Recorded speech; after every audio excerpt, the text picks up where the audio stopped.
অবশ্যই কোনো গাছ দেখে থাকবেন যেখানে অনেক ফল রয়েছে। সেই গাছের ডালগুলি নিজে থেকেই নত হয়ে যায়। কেন? যাতে মানুষ, প্রাণী, এরা সকলে যাতে সেই ফল খুব সহজে গ্রহণ করতে পারেন। এটাই হলো প্রকৃতির শিক্ষা, এটাই হলো প্রকৃতির নিয়ম। মানুষেরও কিছুটা এরকমই হওয়া উচিত। যদি আপনি সাফল্যের চরম সীমায় পৌঁছে যান, অনেক বেশি ধন অর্জন করে ফেলেন, তখন মনে রাখবেন যে আপনি যেন অহংকারী না হয়ে পড়েন। বিনম্র থাকতে হবে। সেই ধনকে ব্যবহার করতে হবে উচিত কাজের জন্য। সেই ধনের দ্বারা সমাজের মঙ্গল করা উচিত। সকল মানুষকে সাহায্য করা উচিত যাদের ধনের অভাব আছে। যদি ধনী হওয়া সত্ত্বেও আপনি ধনের সদ্ব্যবহার এই সমাজের মঙ্গলের জন্য, তার ভালোর জন্য না করেন, যদি আপনি ধন দান না করেন, তাহলে এই ধন অহংকার রূপী বিষে পরিণত হয়ে আপনাকেই নাশ করবে।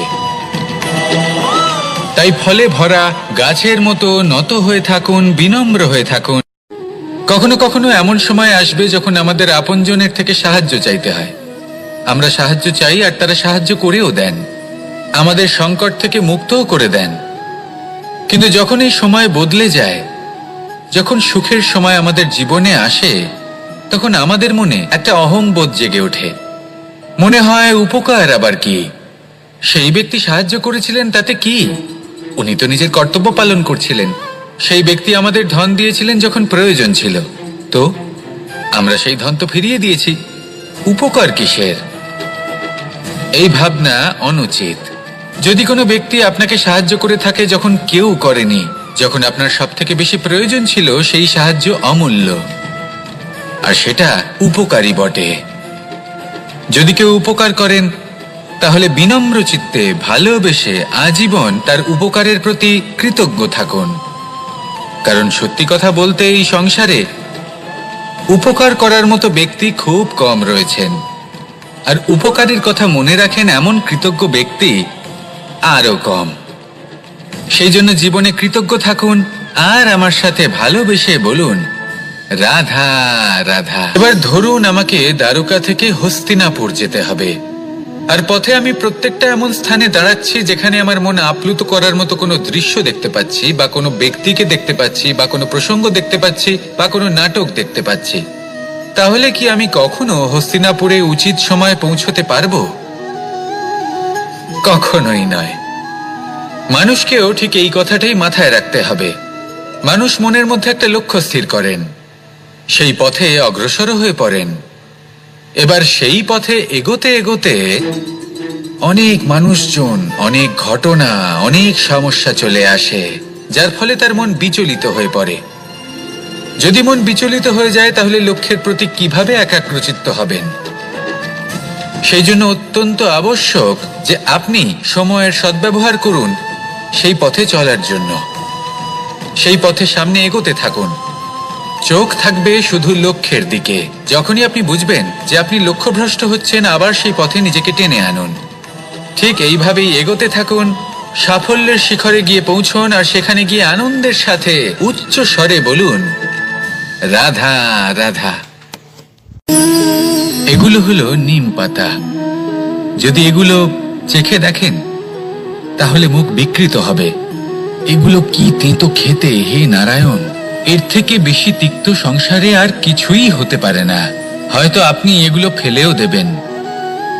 কিন্তু যদি এই স্বাদের ঊর্ধ্বে উঠে এই নিমের বিষয়ে আপনারা জানতে চেষ্টা করেন, তাহলে আপনি জানতে পারবেন যে এই নিম কতটা বেশি গুরুত্বপূর্ণ, কত গুরুত্বপূর্ণ ওষুধ, আর আমাদের শরীরের জন্য কতটা বেশি লাভজনক।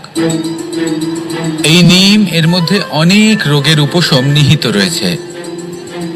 এবার জীবনে আমরা বিভিন্ন মানুষের সাথে পরিচিত হই, নেত্র দ্বারা তাদের দেখি, কিন্তু তাদের আমরা খুব একটা পছন্দ করি না। সেক্ষেত্রে আমাদের কি করা উচিত? অন্তর মন দিয়ে তাদের দেখা উচিত।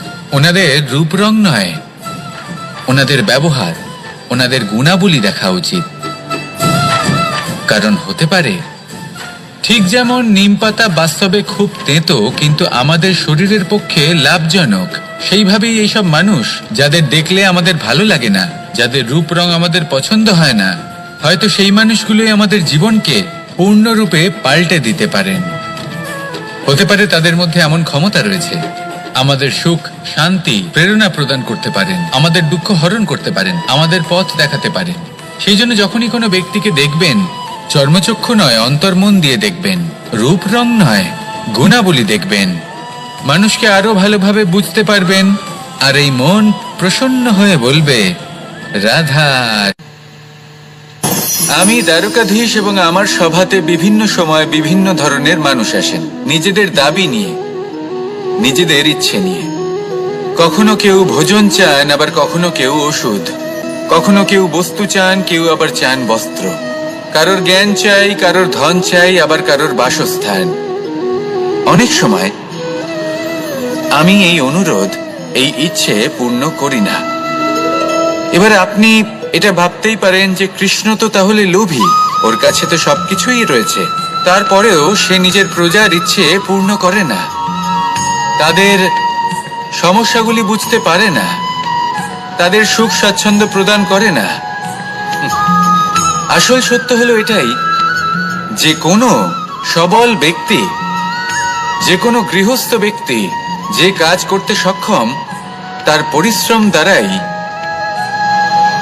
নিজের প্রয়োজনগুলি এবং ইচ্ছেগুলি পূরণ করা উচিত। এটা অত্যন্ত প্রয়োজনীয়, আর এগুলো তিনি করতে পারেন শিল্প, ব্যবসা, আচরণ অথবা জ্ঞানের ভিত্তিতে। এই পথে চলতে হবে, পরিশ্রম করতে হবে, তবেই সে কিছু অর্জন করতে পারবে। এবার এমন কোনো ব্যক্তি যার এই সব কিছুতে কোনো রুচি নেই, যে কিছুই করতে চায় না, সে কিছুই অর্জন করতে পারবে না। এবার এরকম কোনো ব্যক্তিকে যদি আমি কোনো বস্তু প্রদান করি, তাহলে কি হবে? সে পরাধীন হয়ে যাবে, আর সেটা উচিত হবে না। তাহলে কি করা উচিত? তাকে পথ দেখানো, তাকে বোঝাতে হবে যে কোন পথে চলে তুমি নিজের লক্ষ্য প্রাপ্ত করতে পারবে। শিল্প, জ্ঞান, আচরণ এবং ব্যবসা, এই পথে কিভাবে চলে সেটা শেখাতে হবে, আর আমি সেটাই করি। তার ফলে কি হয়? ব্যক্তি স্বাধীন হয়ে যায়, সংসারে সে যা চাইবে তাই প্রাপ্ত করতে পারবে, কখনো কারোর থেকে কিছু চাইবার প্রয়োজন পড়বেই না। এই কথাটা সবসময় মনে রাখবেন। যখনই দান করবেন তা ভাবনা চিন্তা করে এমন ভাবে দান করবেন যাতে সামনের ব্যক্তি স্বাধীন হতে পারেন, পরাধীন নয়। আসুন আমার সাথে ভালোবেসে বলুন, রাধা রাধা।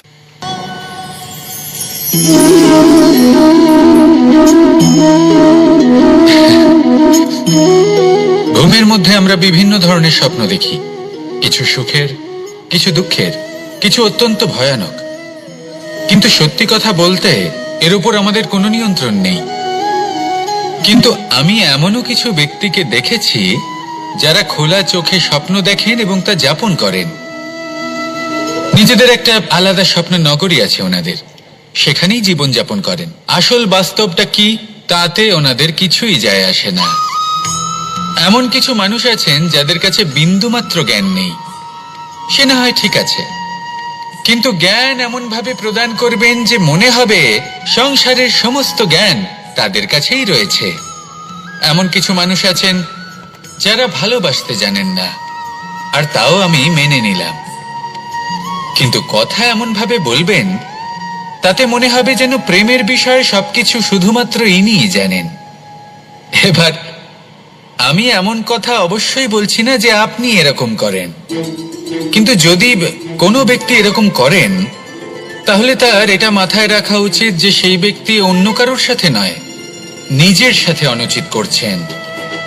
কারণ এমন কাজ করে উনি নিজের দোষ, নিজের অপগুণ সংসারের কাছে নয়, নিজের কাছে লুকোচ্ছেন। আপনি যদি নিজেকে বুঝতে না পারেন, সম্পূর্ণরূপে নিজেকে আকলন না করেন, নিজের অপগুণ, নিজের দোষ পূর্ণরূপে না বুঝতে পারেন, তাহলে এটা কি করে বুঝবেন যে নিজেকে কিভাবে শুধরে নিতে হবে? আপনাকে নিজের সত্য স্বীকার করতেই হবে, তারপরেই আপনি নিজেকে পরিবর্তন করতে পারবেন। তাহলে স্বপ্নে নয় বাস্তবে বাঁচুন। বিগত দিনের কিছু কথা মনে পড়ে গেল। এক অদ্ভুত ঘটনা যা অমূল্য শিক্ষা দিয়ে যেতে পারে। বিষয় হলো যক্ষের সাথে যুধিষ্ঠিরের কথোপকথন।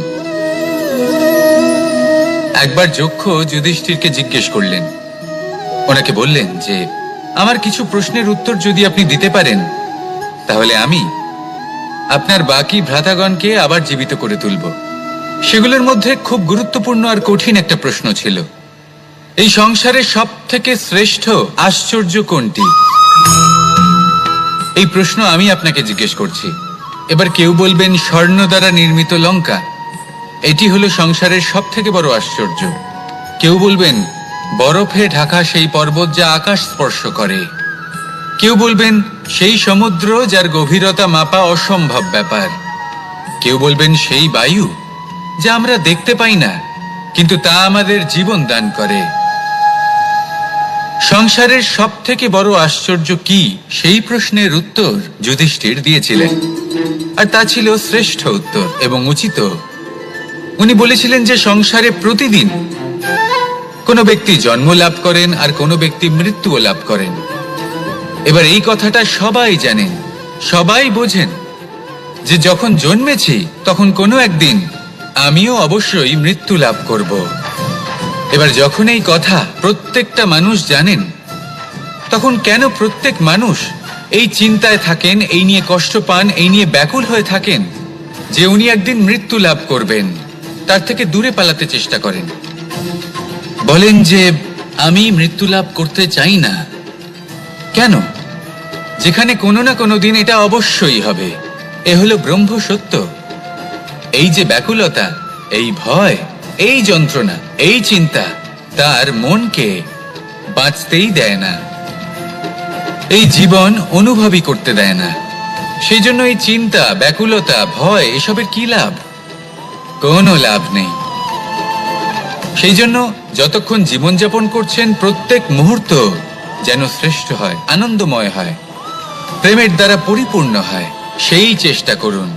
চেষ্টা করুন যাতে আপনি যে কাজ করছেন তার দ্বারা যেন অন্যের মঙ্গল হয়। এই প্রচেষ্টাই আপনার জীবনকে প্রসন্নতা আর প্রেম দ্বারা ভরিয়ে তুলবে।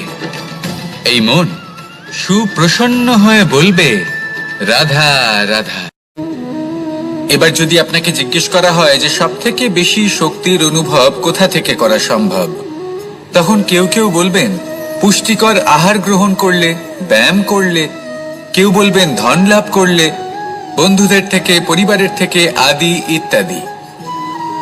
এইভাবে আপনি শক্তির অনুভব অবশ্যই করতে পারেন, কিন্তু সব থেকে বেশি শক্তির অনুভব যদি আপনি করতে চান তাহলে তা পাবেন শুধু একতার দ্বারা, সংগঠনের দ্বারা। যদি আপনাকে উদাহরণ দিই, নিজের এই হাতটাকে দেখুন, 5টা আঙুল রয়েছে। কোনো একটা বস্তুকে নিজের একটা আঙুল দ্বারা তুলে ধরার চেষ্টা করে দেখুন, বড়ই কষ্ট হবে। তখন আপনি বুঝতে পারবেন যখন এই 5টি আঙুল একত্রিত হয় তখন কোনো কাজ কতটা সহজ হতে পারে। এটাই হলো শক্তি, একতার। সব থেকে ভালো উদাহরণ যদি আপনাকে দিই তাহলে বাঁশি। এই বাঁশি থেকে অত্যন্ত মধুর সুর নির্গত হয় যা সবার মন প্রসন্ন করে দেয়। এই কথা সত্যি, কিন্তু এই বাঁশি আমি একটা বা দুটো আঙুল দিয়ে বাজাতে পারবো না। আমাকে প্রত্যেকটা আঙুল ব্যবহার করতেই হবে, তবেই এর থেকে মধুর সুর নির্গত হবে যা সকলকে প্রসন্ন করবে, ঠিক কিনা?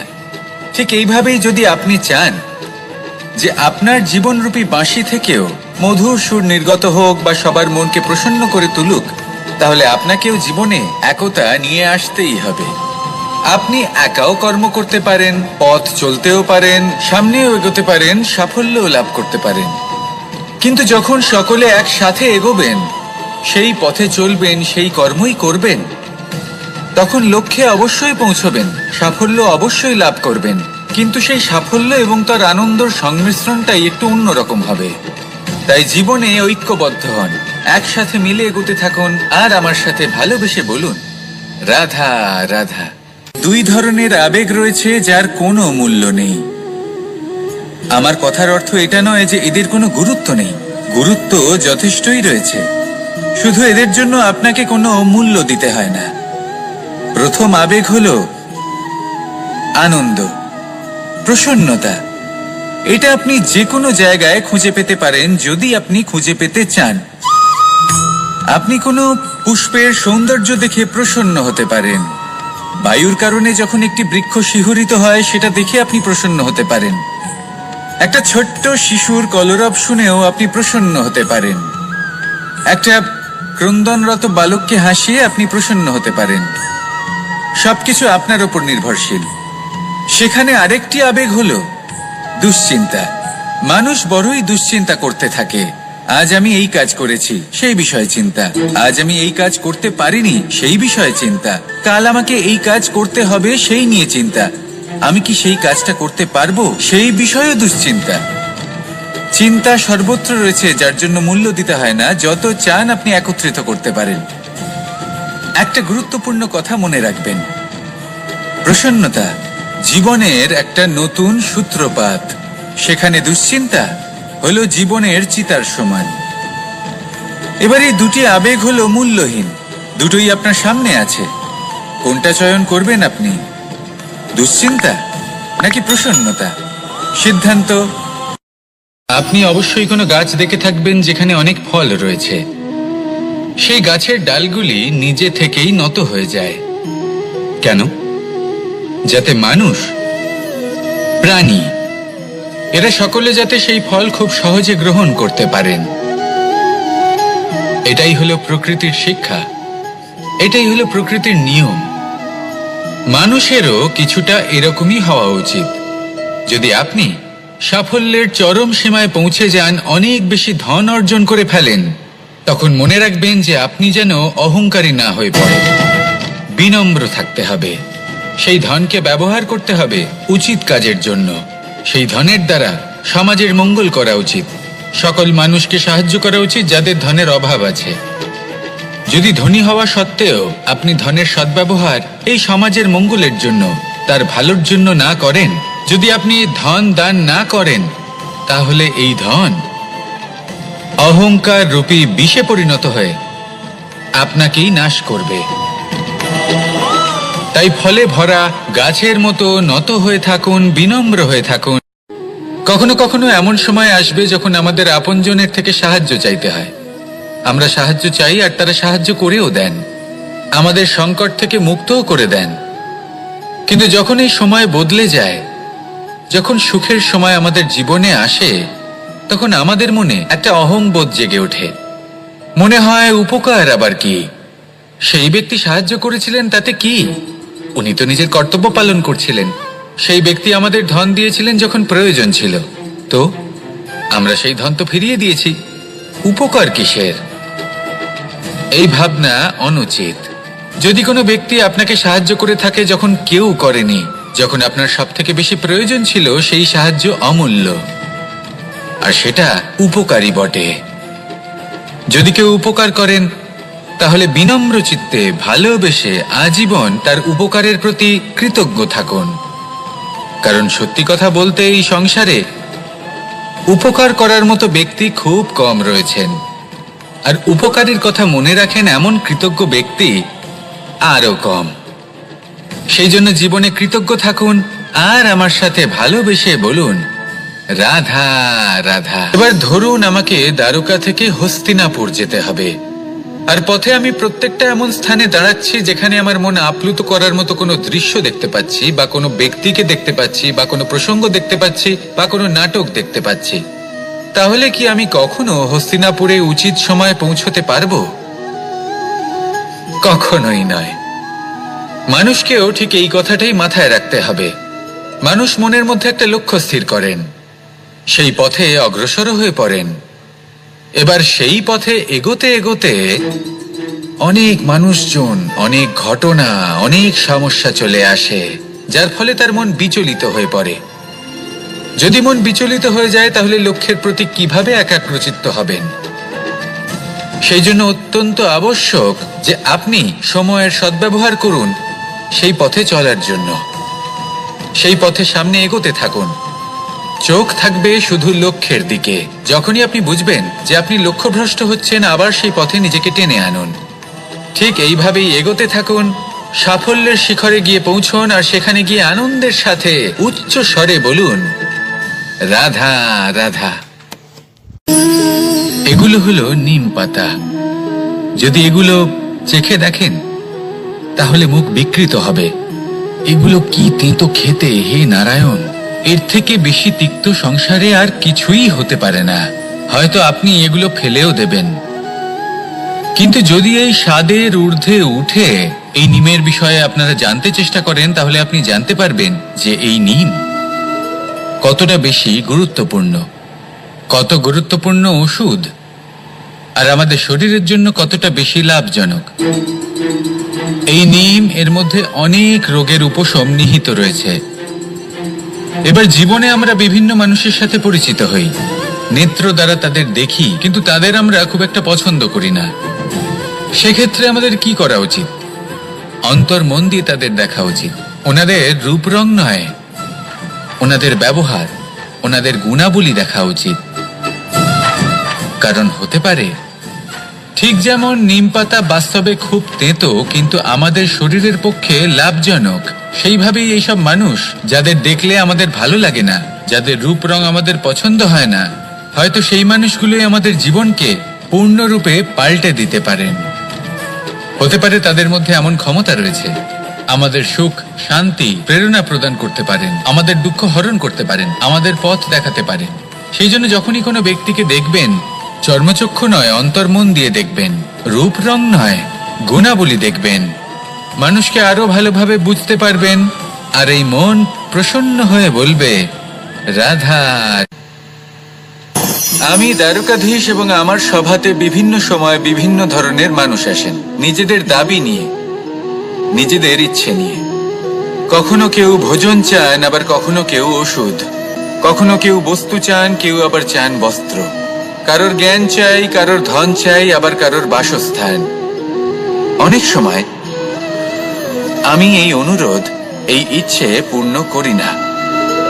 এবার আপনি এটা ভাবতেই পারেন যে কৃষ্ণ তো তাহলে লোভী, ওর কাছে তো সবকিছুই রয়েছে, তারপরেও সে নিজের প্রজার ইচ্ছে পূর্ণ করে না, তাদের সমস্যাগুলি বুঝতে পারে না, তাদের সুখ স্বাচ্ছন্দ্য প্রদান করে না। আসল সত্য হলো এটাই যে কোনো সবল ব্যক্তি, যে কোনো গৃহস্থ ব্যক্তি যে কাজ করতে সক্ষম, তার পরিশ্রম দ্বারাই নিজের প্রয়োজনগুলি এবং ইচ্ছেগুলি পূরণ করা উচিত। এটা অত্যন্ত প্রয়োজনীয়। আর এগুলো তিনি করতে পারেন শিল্প, ব্যবসা, আচরণ অথবা জ্ঞানের ভিত্তিতে। এই পথে চলতে হবে, পরিশ্রম করতে হবে, তবেই সে কিছু অর্জন করতে পারবে। এবার এমন কোনো ব্যক্তি যার এই সব কিছুতে কোনো রুচি নেই, যে কিছুই করতে চায় না, সে কিছুই অর্জন করতে পারবে না। এবার এরকম কোনো ব্যক্তিকে যদি আমি কোনো বস্তু প্রদান করি, তাহলে কি হবে? সে পরাধীন হয়ে যাবে, আর সেটা উচিত হবে না। তাহলে কি করা উচিত? তাকে পথ দেখানো, তাকে বোঝাতে হবে যে কোন পথে চলে তুমি নিজের লক্ষ্য প্রাপ্ত করতে পারবে। শিল্প, জ্ঞান, আচরণ এবং ব্যবসা, এই পথে কিভাবে চলে সেটা শেখাতে হবে। আর আমি সেটাই করি। তার ফলে কি হয়? ব্যক্তি স্বাধীন হয়ে যায়। সংসারে সে যা চাইবে তাই প্রাপ্ত করতে পারবে, কখনো কারোর থেকে কিছু চাইবার প্রয়োজন পড়বেই না। এই কথাটা সবসময় মনে রাখবেন। যখনই দান করবেন তা ভাবনা চিন্তা করে এমন ভাবে দান করবেন যাতে সামনের ব্যক্তি স্বাধীন হতে পারেন, পরাধীন নয়। আসুন আমার সাথে ভালোবেসে বলুন রাধা রাধা।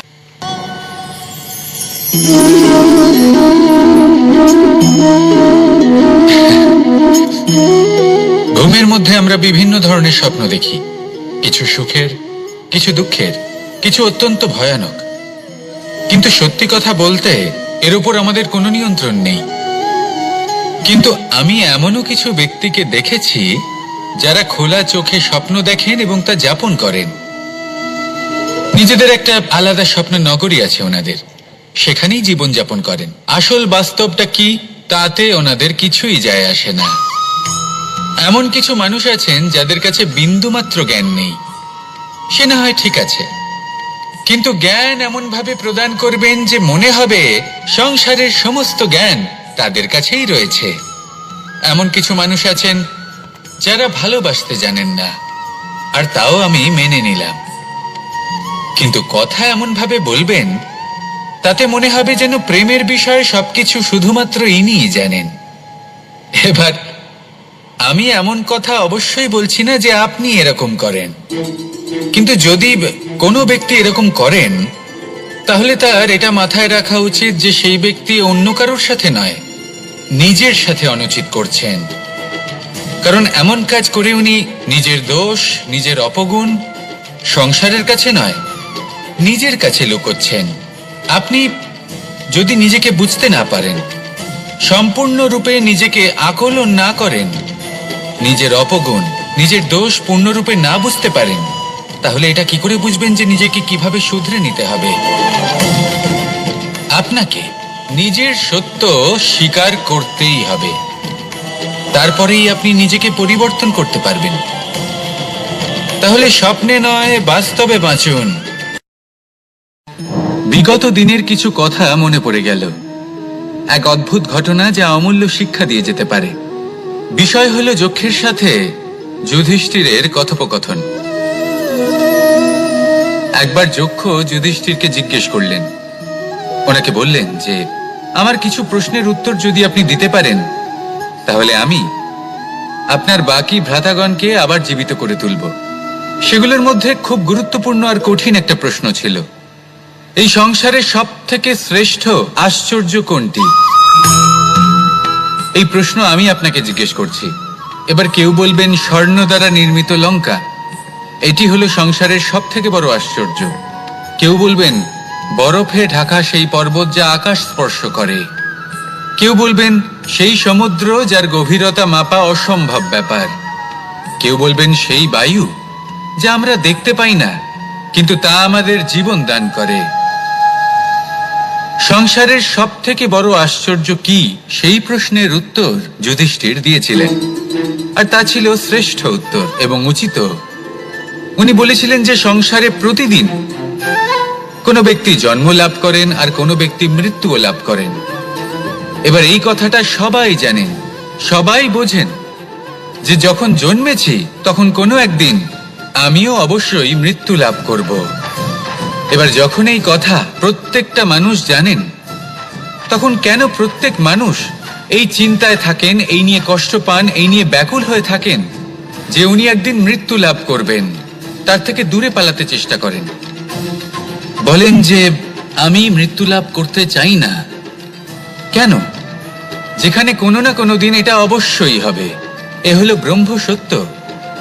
এই যে ব্যাকুলতা, এই ভয়, এই যন্ত্রণা, এই চিন্তা তার মনকে বাঁচতেই দেয় না, এই জীবন অনুভবই করতে দেয় না। সেই জন্য এই চিন্তা, ব্যাকুলতা, ভয় এসবের কি লাভ? কোনো লাভ নেই। সেই জন্য যতক্ষণ জীবনযাপন করছেন প্রত্যেক মুহূর্ত যেন শ্রেষ্ঠ হয়, আনন্দময় হয়, প্রেমের দ্বারা পরিপূর্ণ হয়, সেই চেষ্টা করুন। চেষ্টা করুন যাতে আপনি যে কাজ করছেন তার দ্বারা যেন অন্যের মঙ্গল হয়। এই প্রচেষ্টাই আপনার জীবনকে প্রসন্নতা আর প্রেম দ্বারা ভরিয়ে তুলবে। এই মন সুপ্রসন্ন হয়ে বলবে রাধা রাধা। এবার যদি আপনাকে জিজ্ঞেস করা হয় যে সব থেকে বেশি শক্তির অনুভব কোথা থেকে করা সম্ভব, তখন কেউ কেউ বলবেন পুষ্টিকর আহার গ্রহণ করলে, ব্যায়াম করলে। কেউ বলবেন ধন লাভ করলে, বন্ধুদের থেকে, পরিবারের থেকে, আদি ইত্যাদি। এইভাবে আপনি শক্তির অনুভব অবশ্যই করতে পারেন, কিন্তু সব থেকে বেশি শক্তির অনুভব যদি আপনি করতে চান তাহলে তা পাবেন শুধু একতার দ্বারা, সংগঠনের দ্বারা। যদি আপনাকে উদাহরণ দিই, নিজের এই হাতটাকে দেখুন, 5টা আঙুল রয়েছে। কোনো একটা বস্তুকে নিজের একটা আঙুল দ্বারা তুলে ধরার চেষ্টা করে দেখুন, বড়ই কষ্ট হবে। তখন আপনি বুঝতে পারবেন যখন এই 5টি আঙুল একত্রিত হয় তখন কোনো কাজ কতটা সহজ হতে পারে। এটাই হলো শক্তি, একতার। সব থেকে ভালো উদাহরণ যদি আপনাকে দিই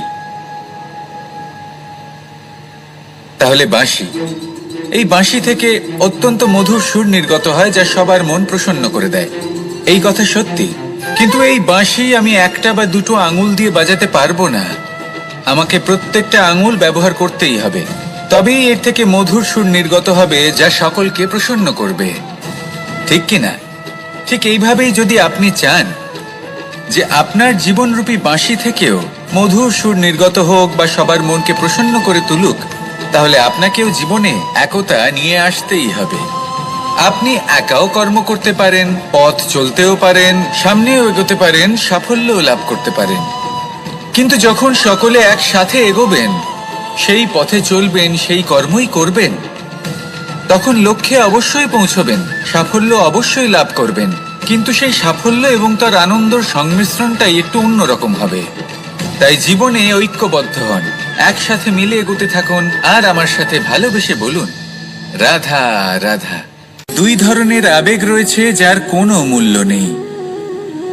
আমার কথার অর্থ এটা নয় যে এদের কোনো গুরুত্ব নেই, গুরুত্ব যথেষ্টই রয়েছে, শুধু এদের জন্য আপনাকে কোনো মূল্য দিতে হয় না। প্রথম আবেগ হলো আনন্দ, প্রসন্নতা। এটা আপনি যে কোনো জায়গায় খুঁজে পেতে পারেন যদি আপনি খুঁজে পেতে চান।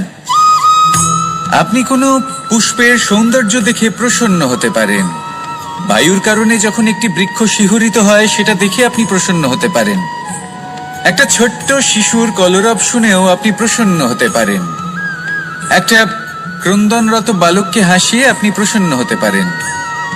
সবকিছু আপনার উপর নির্ভরশীল। সেখানে আরেকটি আবেগ হলো দুশ্চিন্তা। মানুষ বড়ই দুশ্চিন্তা করতে থাকে। আজ আমি এই কাজ করেছি, সেই বিষয়ে চিন্তা। আজ আমি এই কাজ করতে পারিনি, সেই বিষয়ে চিন্তা। কাল আমাকে এই কাজ করতে হবে, সেই নিয়ে চিন্তা। আমি কি সেই কাজটা করতে পারবো, সেই বিষয়ে দুশ্চিন্তা। চিন্তা সর্বত্র রয়েছে, যার জন্য মূল্য দিতে হয় না। যত চান আপনি একত্রিত করতে পারেন। একটা গুরুত্বপূর্ণ কথা মনে রাখবেন, প্রসন্নতা জীবনের একটা নতুন সূত্রপাত। সেখানে দুশ্চিন্তা হলো জীবনের চিতার সমান। এবার এই দুটি আবেগ হলো মূল্যহীন, দুটোই আপনার সামনে আছে। কোনটা চয়ন করবেন আপনি, দুশ্চিন্তা নাকি প্রসন্নতা? সিদ্ধান্ত। পৌঁছানো অত্যন্ত কঠিন হয়। কেউ ভাবেন যে কেন এত কঠিন হয়, কেন এত কষ্ট করতে হয় লক্ষ্যে পৌঁছানোর জন্য। এই লক্ষ্য সরলভাবে কেন আমার কাছে চলে আসে না? চলুন আপনাকে একটা কথা বলি, যদি আপনার লক্ষ্য কঠিন না হয় তাহলে তাকে পাওয়া আপনার পক্ষে অসম্ভব হয়ে উঠবে। লক্ষ্যে পৌঁছানোর এই রাস্তায় আপনি যে কড়া রোদের সম্মুখীন হন, যার থেকে আপনি দূরে পালাতে চান, সেই রোদ আপনাকে প্রেরণা যোগায় যে আপনি এগোতে থাকুন। ভাবুন একজন যাত্রী যে কিনা নিজের লক্ষ্যের দিকে যাচ্ছেন, সেই পথে উনি যদি একটু ছায়া পেয়ে যান আর উনি ওখানে বিশ্রাম নেন, তাহলে তার সাথে তার ভাগ্য গভীর নিদ্রায় সেখানে বিলীন হয়ে যায়। তাই পরিশ্রমের করা রোদের থেকে কখনো দূরে পালাবেন না। জীবনে শুধু সামনে এগোতে থাকুন দৃঢ়তার সাথে। আর লক্ষ্য সরল হোক, কঠিন হোক বা অত্যাধিক কঠিন হোক, একটা কথা মনে রাখবেন, যে জীবনের লক্ষ্যে পৌঁছতে পেরেছে সে লক্ষ্য প্রাপ্তির জন্য আফসোস কখনোই করে না। রাধা রাধা। এই সংসারে সাফল্য লাভ করার জন্য জ্ঞানের প্রয়োজন হয়, পরিশ্রমের প্রয়োজন হয়, দৃঢ় নিষ্ঠার প্রয়োজন হয়, নিরন্তর চেষ্টা করা প্রয়োজনীয়। কিন্তু আরো কিছু আছে যা অত্যন্ত প্রয়োজনীয় এবং গুরুত্বপূর্ণ। তা হলো ভালো বন্ধু। তাদের থাকা অত্যন্ত প্রয়োজনীয়। যদি ভালো বন্ধু থাকে তাহলে সময় এলে তারা ঢাল হয়ে আপনাকে সুরক্ষা করবেন। সময় এলে অস্ত্রের মতো শত্রুকে সংহারও করবেন। যদি তিনি জ্ঞানী হন, তাদের মধ্যে সদ্গুণ থাকে, তাহলে এই সব গুণ আপনার মধ্যেও প্রবেশ করবে। তাহলে সাফল্যের জন্য ভালো বন্ধু পাওয়া অত্যন্ত প্রয়োজনীয়। কিন্তু শুধু বন্ধু কেন, ভালো শত্রুও থাকা প্রয়োজনীয়। এবার আপনি ভাববেন, এ আমি কি বললাম? যদি আপনার জীবনেও ভালো অর্থাৎ শক্তিশালী শত্রু থাকে, তাহলে আপনিও শক্তিশালী হতে থাকবেন। এই শত্রু আপনাকে প্রেরিত করবে আরো বেশি শক্তিশালী হয়ে ওঠার। কখনো কোনো হরিণকে দেখুন, তীব্র গতিতে দৌড়তে থাকে। কেন তীব্র গতিতে দৌড়য়? এই কারণে নয় যে কোথাও তার জন্য মধুর ঘাস অপেক্ষা করে রয়েছে, না। সে এই কারণে তীব্র গতিতে দৌড়য় কারণ সেটা না করলে তার পেছনে একটি সিংহ আছে যে ওকে নিজের ভোজন করে ফেলবে। তাই জীবনে বিপদ, সংকট এই সবকিছুও হলো অত্যন্ত গুরুত্বপূর্ণ। তার সম্মুখীন হতে শিখুন আর আমার সাথে ভালোবেসে বলুন, রাধা রাধা। ধৈর্য, এই ধৈর্য কি কোনো গুণ, কোনো অনুভূতি, কোনো দৃষ্টিভঙ্গি? আমার জন্য ধৈর্য এক বাহন। আপনি হয়তো ভাবছেন এই কেমন বাহন? বাহন তো ঘোড়া হতে পারে, হাতি হতে পারে, উটও হতে পারে, কিন্তু ধৈর্যকে বাহন বানানো মানে? চলুন আপনাকে একটা কথা বোঝাই। পৃথিবীতে এমন কোনো বাহন নেই যে তার আরোহীকে আছড়ে ফেলেনি। সেটা উট হোক বা হাতি হোক বা ঘোড়া হোক, চলতে চলতে কখনো নড়বড় করেই বসে। তারপর সেই আরোহী পরে কারোর পায়, তারপর পরে তার নিজের নজরে। কিন্তু ধৈর্যরূপী বাহন কখনো কাউকে ফেলে না, কখনো না। না সেই আরোহী কারোর পায়ে পড়ে আর না তো নিজের নজরে। কারণ ধৈর্য আপনাকে বিবেক প্রদান করে, বিবেক আপনাকে পরিকল্পনায় সাহায্য করে, আর পরিকল্পনা প্রদান করে আপনাকে শক্তি, আপনার লক্ষ্যের দিকে অগ্রসর হওয়ার। বুঝলেন? ধৈর্যকে সঙ্গে রাখুন, নিজেকে আরো ধৈর্যশীল করে তুলুন। এই ধৈর্যের সাহায্যে আরোহণ করে দেখুন কিভাবে এই বাহন আপনাকে আপনার গন্তব্যে পৌঁছে দেবে। রাধা রাধা। সংসারে এমন একটা ভ্রান্ত ধারণা রয়েছে যে সবকিছু ভাগ্যের দ্বারা পাওয়া যায়, কিন্তু ভাগ্য, প্রারব্ধ এ তো সকলের জন্যই সমান হয়। এটা তো ব্যক্তির উপরে নির্ভরশীল হয়, তার আকাঙ্ক্ষার উপরে নির্ভরশীল হয়, বাসনার উপরে নির্ভরশীল হয়, স্বভাবের উপরে নির্ভরশীল হয় যে উনি সেটা নিয়ে কি করেন। দেখুন, এই প্রসাদ কিন্তু সকলকেই দেওয়া হয়, কিন্তু তা গ্রহণ করবেন কিভাবে সেটা ব্যক্তির উপরে নির্ভর করে। আপনাকে এক উদাহরণ দিই। যেমন ধরুন, দুজন মানুষকে আমি একটা করে মাটির ডেলা দিলাম, সেটা নিয়ে তারা কি করবেন? একজন মানুষ তার ছোট ছোট ডেলা বানাবেন আর পথযাত্রীদের ওপরে ছুঁড়ে মারবেন, হাসি ঠাট্টা করবেন, তাদের বস্ত্র নোংরা করে দেবেন, সেটাতেই উনি আনন্দ পাবেন। অন্যদিকে দ্বিতীয় ব্যক্তি সেই মাটির ডেলা দিয়েই নিজের জন্য একটা কুঁড়ে ঘর বানাবেন। সেই কুঁড়ে ঘর যা রোদেতে, বৃষ্টিতে, ঝড়ে তাকে সুরক্ষিত রাখবে। অনুভূতি, এই অনুভূতি বদলাতে শিখুন। এই অনুভূতি অত্যন্ত গুরুত্বপূর্ণ। ভালোবাসাতেও এই অনুভূতি হলো অত্যন্ত গুরুত্বপূর্ণ। ভালোবাসা সে বন্ধুর সাথে হোক, মা বাবার সাথে হোক, ভাই বোনের সাথে হোক, স্ত্রীর সাথে হোক, যে কারোর সাথে হোক। মনে রাখবেন, এই হলো সেই অনুভূতি যা আপনার ভাগ্য নির্ধারণ করে থাকে। তাহলে আসুন আমার সাথে প্রেমের অনুভূতি নিয়ে বলুন, রাধা রাধা। লক্ষ্য, পথ আর সাফল্য, এই তিনটেই একে অপরের সাথে জড়িত, কিন্তু অনেকবার মানুষ এদের ঠিকভাবে বুঝতে পারেন না। তারা ভাবেন যে যেরকম লক্ষ্য হবে সেরকমই পথ হবে, সেই মতোই লক্ষ্য কঠিন হলে পথ কঠিন হবে, লক্ষ্য সরল হলে পথও সরল হবে। যদি আপনাকে আসল সত্যের সাথে অবগত করাই, তাহলে দেখবেন সবকিছুই এর উল্টো।